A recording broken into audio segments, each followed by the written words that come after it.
So the recent developments on the Indo-Chinese border, there have been certain agreements that have been taken place, but there's some stark contrasts when we see in the statements of respective parties. And I personally think that there's not much transparency from the Indian side.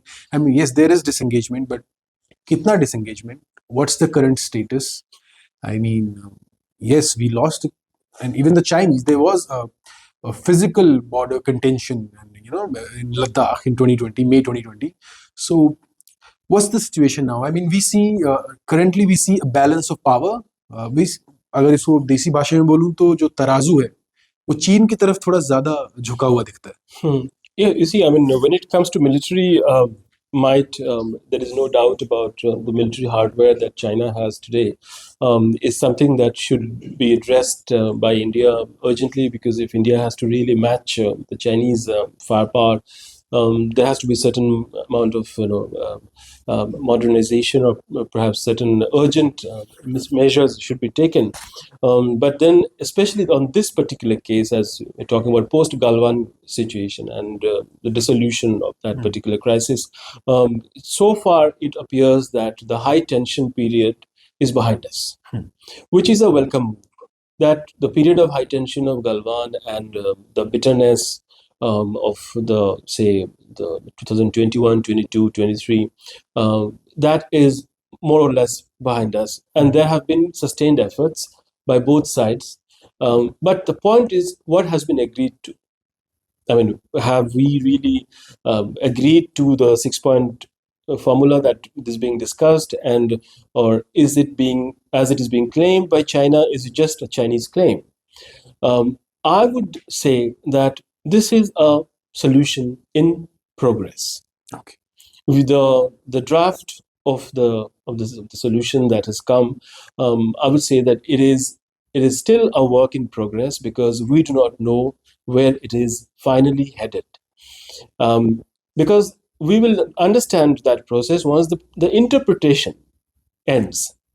Because right now what's happening is that both at the official level as well as at the level of the commentariat of India, there is a lot of interpretation.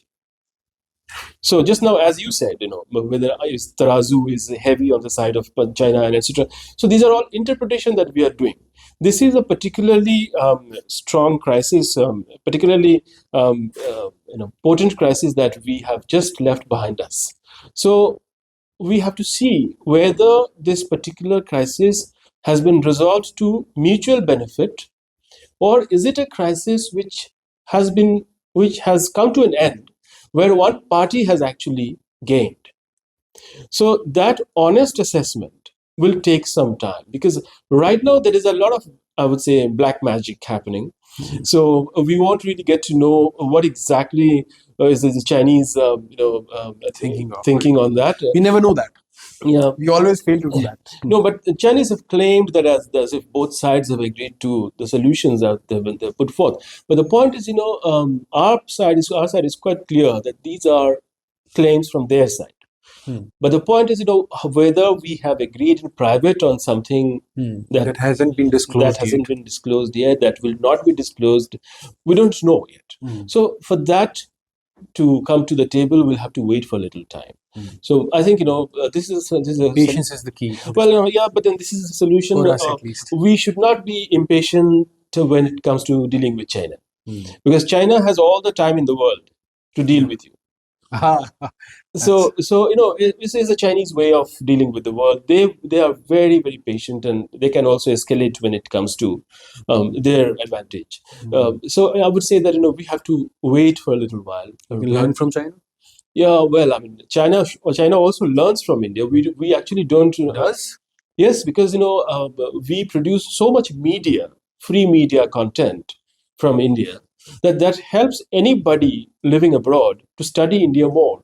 So whether you are looking at Indian channels, TV channels, Indian programs, or watching some of the high decibel Indian debate, you learn so much from India, because whatever is happening inside India, even randomness, even random. Yeah. Right. Yeah. So I would say that yes, I mean, the Chinese can also learn from India, because we have our democracy, which is whether it's it could be flawed, Good or bad, yeah. but then it's still a miracle that works from time to time. But the Chinese really don't have that sort of lively democracy. So when they perhaps watch our elections take place, where the poor and the rich, everyone walks to the polling booth. I think the Chinese also remember that there is something that Indians do that they don't do. Yeah.